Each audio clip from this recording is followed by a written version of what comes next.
35 વર્ષ થયા ભાજપની બપોટી લઈ અને ખંભે રહી ખડાય એક મત આજ લગીમાં કોંગ્રેસમાં નથી દીધો.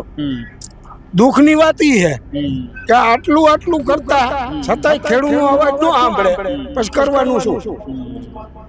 હમું થવાનું રહીએ ને કોઈ સંજોગોમાં સમજે જ નહીં પછી શું કરવાનું? અમને દુઃખ થાય. આજ લગી કોંગ્રેસમાં કે અપક્ષમાં કે છેમય મત નથી આપ્યું, છતાંય અમારે હવે બેનર મારવા પડ્યા. અમારે ખેડૂતોને કંઈક આડ વચ્ચે જીવવું, કંઈક ફાડ વચ્ચે જીવવું, આ જીવનની ઝંઝાડ વચ્ચે જીવવું, કંઈક મત લાડ વચ્ચે જીવવું. અમે તો એને જ કહીએ છીએ કે હવે તમે સાનમાં ક્યાં લગી નહીં સમજો, અને ન સમજે ને ત્યારે ખેડૂત હવે શેમ જાગે છે, ખેડૂત પોતાનો હક માગે છે, અને હવે આ કંપની ભાગે છે. એ તો હવે આ ક્રાંતિ આવી ગઈ છે, બધા ગામો ગામ જાગી ગયા છે. બધા ખેડૂતમાં આક્રોશ જ એટલો છે કે આ ન સુધરે તો પછી આને કાઢો. હા, નરેન્દ્રભાઈ ત્યાં દિલ્હીમાં બેસીને કહે છે કે મારી ખેડૂતોની સરકાર છે, મારી ખેડૂતોની સરકાર. સરકાર ખેડૂતની સરકાર કઈ નહીં નાખી આખા દેશની ચડી ઉપર નાખી. તો હિતાવી આવે એટલે મેરે હમત છે, આમ સંગઠન બી અને હિતાવી આવશે એટલે મેરે સમજવાની છે, નકર જવાની છે સરકાર. ગોઈતી નહીં જડે સરકારે. જેમાં ભાજપને ખોબે ધોબે દીધા એમ હવે બીજી પાર્ટીને દઈશું. 2027 દેખાડ દેવાનું ગાઈડ લગી અમે ખોબે ધોબે મત આપ્યા છે તો એનું પરિણામ આવશે. કઈને હવે જબા તોડી નાખવા અહીંયા એ બાત આવે ને જબા તો ભાજપ વાળાને કરવા નથી દેવા ગામમાં ન કરવા દેવા. રાવણે સીતા માતાનું હરણ કર્યું, ઇતિહાસ ફરી ગયો. દુર્યોધન દુશાસને જ્યારે દ્રૌપદી માના ચીર ખેંચા, ઇતિહાસ ફરી ગયો છે. જ્યારે કોઈ પણ હमें तो किसी से कोई बैर नहीं पर कोई माँ को आंख दिखाए तो समझो उसकी खैर नहीं. કોઈ તમારું 5-10 જણા ભેગા થાય એટલે સીધું એકો ચુમાલ, બીજી વાત જ નહીં. જીબડા ભરીને ભરી જ જવાનું, બીજી વાત જ નથી કરવાની. કોઈ કઈ સાંભળવા રાજી જ નથી. એમ ખેડૂત નકરી તાનાશાહી કરે. અમે થાંભલાવાળાને જ કહી છીએ કે અરે જો તમારામાં તાકાત હોય તો ખાલી આવો ને પોલીસને લીધા વગર. અમે તમારે અમારી બાપ દાદાની જમીન જોતી હોય તો આવો ને. અરે તમારામાં નથી મારી શકતા તમે માખી, એટલે વચ્ચે અમારી વચ્ચે લાવો છો તમે ખાખી. બાકી ન કે અમે દેખાડી દે અમારી ઝાંખી. અમે એ જ કહી છીએ કે તમે આવો એમને અને લઈ તો જો અમારી માં છે જમીન.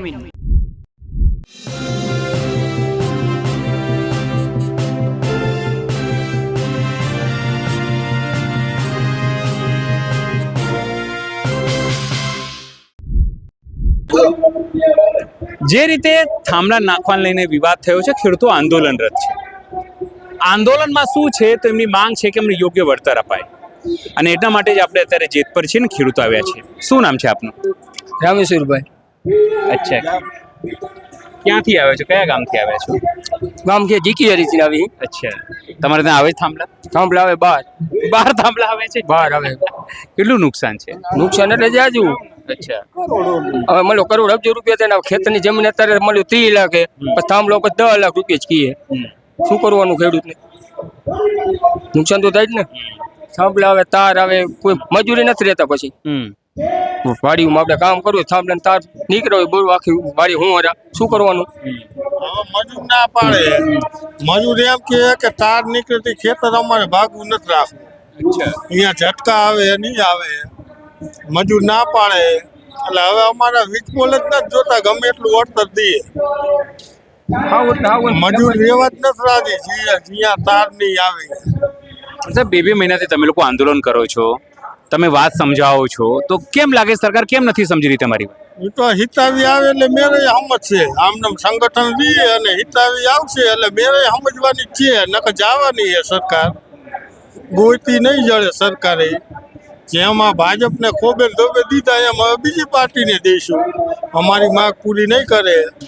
વળતર દેવો, વળતર નથી જોતું, કાંઈ નથી જોતું, થાંભલો જ નથી જોતો હચોળ.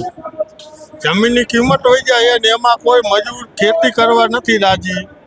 તો હવે કરવાનું શું? પડતર રાખી એવું થાય તો અમે તો અમારી રોજી રોટી ખેતી ઉપર. તો હવે આ સરકાર હજી કઈ સમજતી નથી, તો હવે આને કાઢવાની જ થાય, બાકી શું થાય? પણ સમજાવશો કઈ રીતે આ સરકારને? આવી રીતે આંદોલનથી નકર હિતાવીમાં વોટિંગ ફેરવી પછી તો જવાની જ છે ને. એ તો હવે આ ક્રાંતિ આવી જ જઈ છે, બધા ગામો ગામ જાગી ગયા છે, બધા ખેડૂતમાં આક્રોશ જ એટલો છે કે આ ન સુધરે તો પછી આને કાઢો. અમે ખૂબ આના આજીવન આને જ મત દીધો, અત્યાર સુધીમાં બીજે વોટિંગ નથી કર્યું, તો હવે પછી આનું શું કરવાનું? 30 વર્ષથી આની વાંહે જ હોય ને હજી આ કઈ જવાબ ન દે તો આનું હવે કરવાનું શું? આને કાઢવાની જ થાય. બીજા પણ એક દાદા છે. દાદા શું નામ છે? હે, બોલતા જ નહીં આવે. નામ શું છે આપનું? રણછોડભાઈ રણછોડ આવી રીતે રણછોડ ભાઈ રણ છોડીને ભાગશો તો કેવી રીતે ચાલશે? બોલશો આગું કઈ ને હવે જબા તોડી નાખવા અહીંયા એ બાત. ગમે આવે ને જબા તો ભાજપ વાળાને કરવા જ નથી દેવા ગામમાં ન કરવા દેવા. આ લોકો કેમ સમજતા નથી રણછોડભાઈ? આ લોકો શું ખબર પડે? આટલું બધું સમજાવો છો, આટલા આંદોલન કરો છો, એ તો શું ખબર પડે આપણને કેમ નથી સમજતા, કેમ સમજતા નથી એ અમને ખબર પડે ખેડૂતને. અચ્છા, આ ભાજપ પણ આવતા નહીં? તમે કીધું બોર્ડ મારી દીધો છે. કોઈ આવતું નથી. અચ્છા, બોર્ડ મારી દીધા કોઈને કરવા જ નથી દેવાના કામ. હા, નરેન્દ્રભાઈ ત્યાં દિલ્હીમાં બેસીને કહે છો કે મારી ખેડૂતોની સરકાર છે, મારી ખેડૂતોની એ સરકાર. તો સરી છે એ સરકાર ખેડૂતની સરકાર કઈ કઈ નહીં નાખી આખા દેશની ચડી ઉપર નાખી. બીજા શું નામ છે સાહેબ? મનસુખભાઈ. મનસુખભાઈ શું કહેશો? મનથી તમારો સુખ છે, પણ આ સરકાર તો કઈ સુખ તો આપણે આપતી નથી. 35 વર્ષથી આ ભાજપની બપોટી લઈ અને ખંભે રહી ખડાય, એક મત આજ લગીમાં કોંગ્રેસમાં નથી દીધો. દુઃખની વાત ઈ છે કે આટલું કરતા છતાંય ખેડૂતનો અવાજ ન સાંભળે, પછી કરવાનું શું? હમું થવાનું રહીએ ને, કોઈ સંજોગોમાં સમજે જ નહીં, પછી શું કરવાનું? અમને દુઃખ થાય. આજ લગી કોંગ્રેસમાં કે એક અપક્ષમાં કે 6 મત નથી આપ્યું, છતાંય અમારે હવે બેનર મારવા પડ્યા છે. સરકારની જ ના કરી દઈ છે. અને નુકસાની કેટલી છે? એક અમારા ગામમાં નેસડાવાળાનું ખેતર છે, ક્રોસમાં લાઈન નીકળે છે, 30 થી 35 લાખ રૂપિયા કિંમત છે, એને 10 થી 12 લાખમાં કોઈ જોવા ન આવે. 2 થી 2.5 કરોડની નુકસાની છે એ ખેડૂતને, તો શું કરવાનું? ના છૂટકે બેનર મરાવ્યા હે, સરકારે મરાવ્યા હે, અમે નથી માર્યા. આ 2.5 મહિનાથી આંદોલન ચાલુ છે જેતપુરમાં. કાંતિભાઈ તો અહીંના મંત્રી છે, છતાંય જો આ ગામમાં છાવણી થાય તો તમે વિચારો કેટલી દુઃખની વાત છે. એટલે ના છૂટકે આ ખેડૂતને બહાર નીકળવું પડ્યું છે, નકર આ કોઈ નવરા નથી. અત્યારે તો ખેતીનો સમય ચાલે.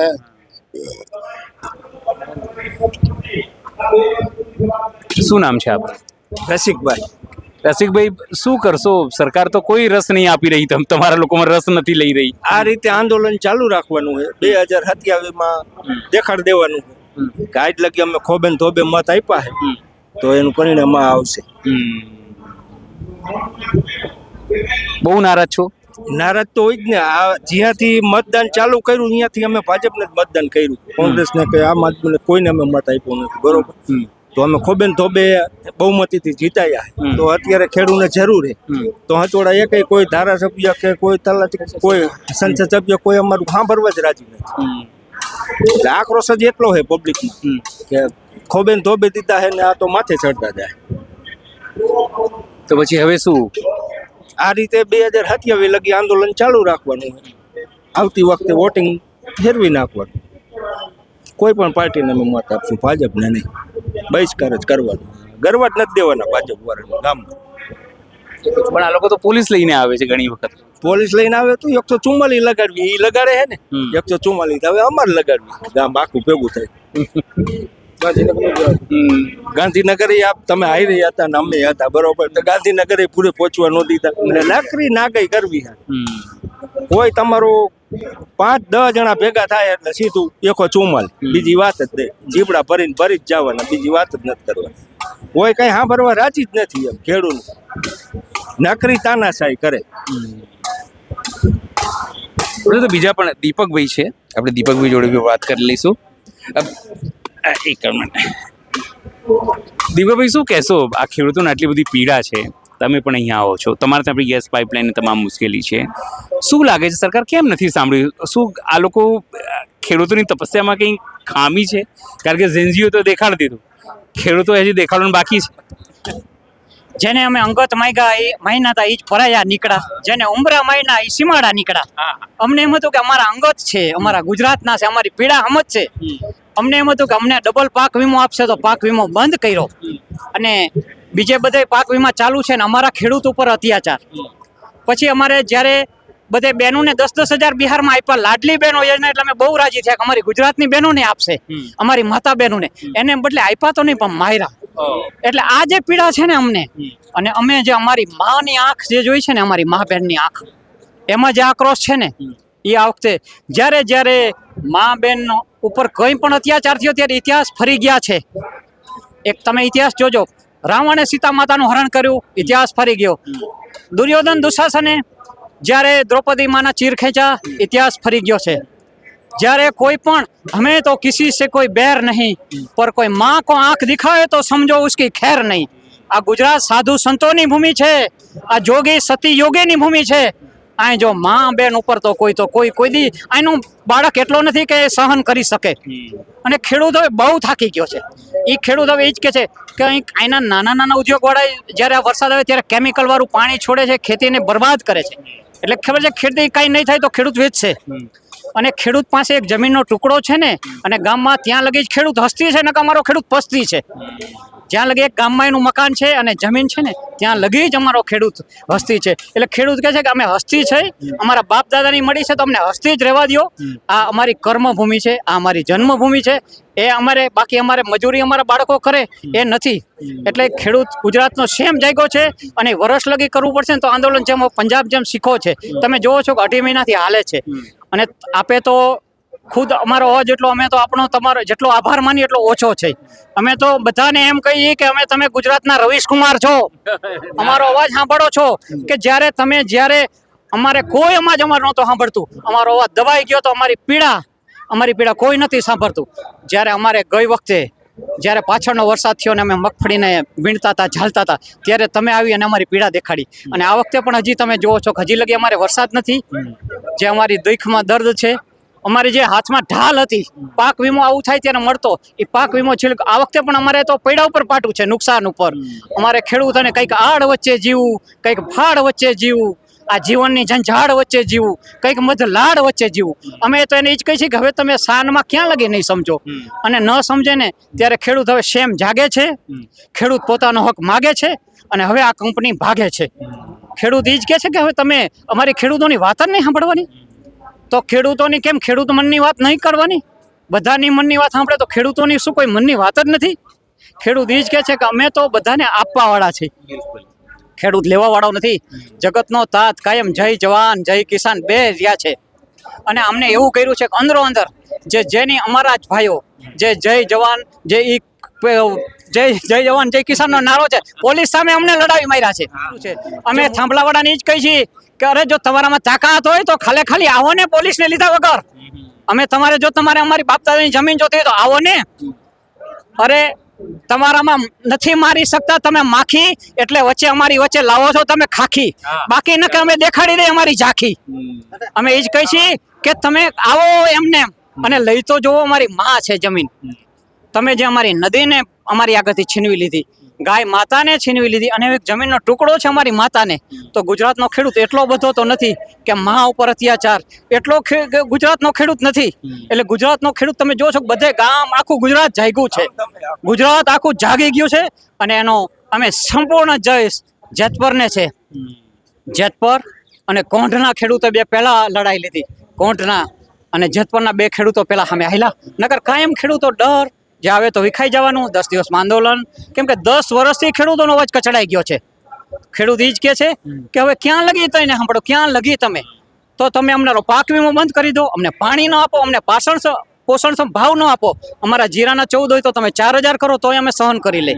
તોય અમે આંસુ જ પાડી, પણ હવે અમારો જમીનનો ટુકડો છે એ લેવા આવો તો આ લગી અમે બેસી રહી. તો હવે ગુજરાતનો ખેડૂત એટલો તો કમજોર નથી. ગુજરાતનો ખેડૂત એ જ કહેશે હमें तो किसी से बैर नहीं, पर किसान का कोई हक खा जाए तो अब समझो इसकी खैर नहीं. તમે સમજો આ તમામ ખેડૂતોના પીડા છે. આ ખેડૂતો એવું નથી કે ભારતીય જનતા પાર્ટીના દુશ્મન છે. ભારતીય જનતા પાર્ટીને સત્તા સુધી પહોંચાડવાવાળા, સત્તાના શિખર સુધી પહોંચાડવાવાળા, એસી ચેમ્બરમાં બેસાડવાવાળા, ગાડીમાં ફેરવાવાળા આ જ ખેડૂતો છે. પણ ખબર નહીં કેમ શું થયું છે કે આ ભારતીય જનતા પાર્ટી સમજી નથી રહી. એ જ વાતની પીડા એમના મનમાં છે અને એ જ પીડા આક્રોશ સ્વરૂપે બહાર નીકળી રહ્યું છે. સહયોગી નિરાલી મહેરિયા સાથે અનિલ પટેલ, જેતપર, મોરબી.